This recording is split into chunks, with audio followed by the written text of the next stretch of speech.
وَيُسَبِّحُ الرَّعْدُ بِحَمْدِهِ، اور گرج اسے سراہتی ہوئی اس کی پاکی بولتی ہے، اللہ تعالی کی خوبی تعریف کرتے ہوئے اس کی پاکی بیان کرتی ہے۔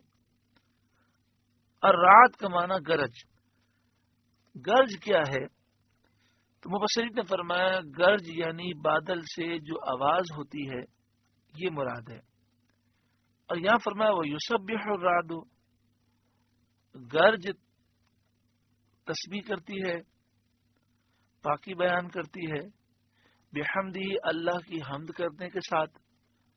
تو تسبیح سے کیا مراد ہے؟ فرمایا کہ آواز کا پیدا ہونا، زوردار آواز پیدا ہوتی ہے، اس آواز کا پیدا ہونا یہ اللہ رب العالمین جو خالق ہے، قادر ہے، ہر نقص سے پاک ہے، اس کے وجود کی یہ دلیل ہے کہ اس آواز سے اللہ تعالی کی قدرت یاد آتی ہے۔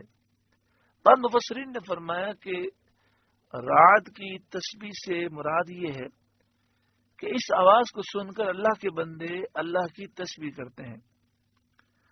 بعض مفسرین نے فرمایا کہ رعد ایک فرشتے کا نام ہے جو بادل پر مقرر ہے، اس کو چلاتا ہے، تو وہ فرشتہ تسبیح کرتا ہے، اللہ کی حمد و ثنا بیان کرتا ہے۔ والملائکۃ من خیفتہ، اور فرشتے اس کے ڈر سے یعنی اللہ کی ہیبت و جلال سے اللہ کی تسبیح کرتے ہیں، اللہ کو یاد کرتے ہیں۔ وَيُرْسِلُ الصَّوَاعِقَ،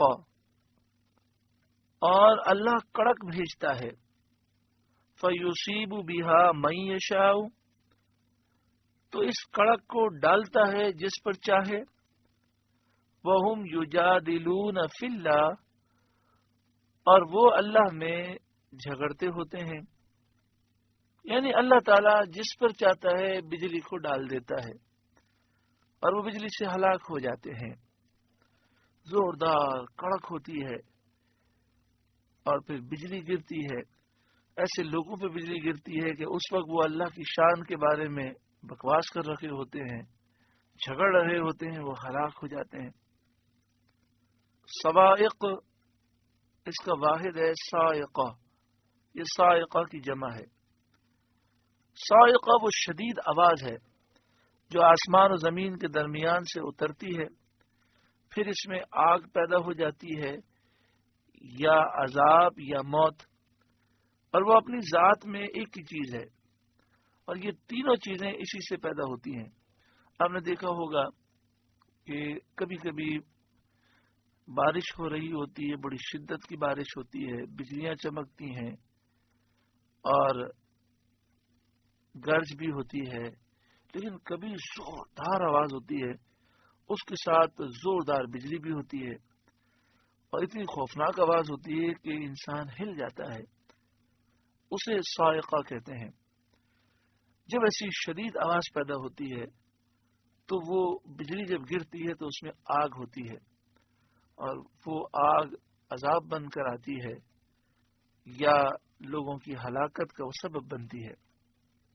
اس کا شان نزول یہ ہے کہ حضرت حسن رضی اللہ تعالی عنہ سے مروی ہے، نبی کریم صلی اللہ علیہ وآلہ وسلم نے عرب کے ایک نہایت سرکش کافر کو اسلام کی دعوت دینے کے لیے اپنے صحابہ کرام میں سے ایک گروہ کو بھیجا۔ انہوں نے اس کو دعوت دی، کہنے لگا محمد کا رب کون ہے صلی اللہ علیہ وآلہ وسلم جس کی تم مجھے دعوت دیتے ہو؟ کیا وہ سونے کا ہے یا چاندی کا ہے یا لوہے کا ہے یا تانبے کا؟ مسلمانوں کو یہ بات سن کر بہت دکھ ہوا اور صحابہ کرام کو یہ بات بہت گراں گزری۔ انہوں نے واپس ہو کر سید عالم صلی اللہ علیہ وآلہ وسلم سے عرض کیا کہ ایسا بڑا کافر، کالا دل، سرکش دیکھنے میں نہیں آیا۔ حضور صلی اللہ علیہ وآلہ وسلم نے فرمایا اس کے پاس پھر جاؤ۔ اس نے پھر وہی گفتگو کی اور اتنا اور کہا کہ میں محمد صلی اللہ علیہ وآلہ وسلم کی دعوت قبول کر کے ایسے رب کو مان لوں جسے نہ میں نے دیکھا ہے نہ پہچانا۔ یہ حضرات پھر واپس ہوئے اور انہوں نے عرض کیا کہ یا رسول اللہ، اس کی خباثت تو اور ترقی پر ہے، یہ تو اور ناپاک ہو گیا، اور زیادہ بکواس کر رہا ہے۔ فرمایا پھر جاؤ۔ حکم کی تعمیل کے لیے پھر گئے۔ جس وقت اس سے گفتگو کر رکھے تھے اور وہ ایسی ہی سیاہ دلی کی باتیں بک رہا تھا، ایک بادل آیا، اس سے بجلی چمکی، کڑک ہوئی اور بجلی گری، اور اس بجلی نے اس کافر کو جلا دیا۔ یہ صحابہ کرام وہاں سے واپس ہوئے تو راستے میں انہیں صحابہ کرام کی ایک اور جماعت ملی۔ وہ کہنے لگے کہیے وہ شخص جل گیا؟ ان حضرات نے کہا آپ صاحبوں کو کیسے معلوم ہو گیا؟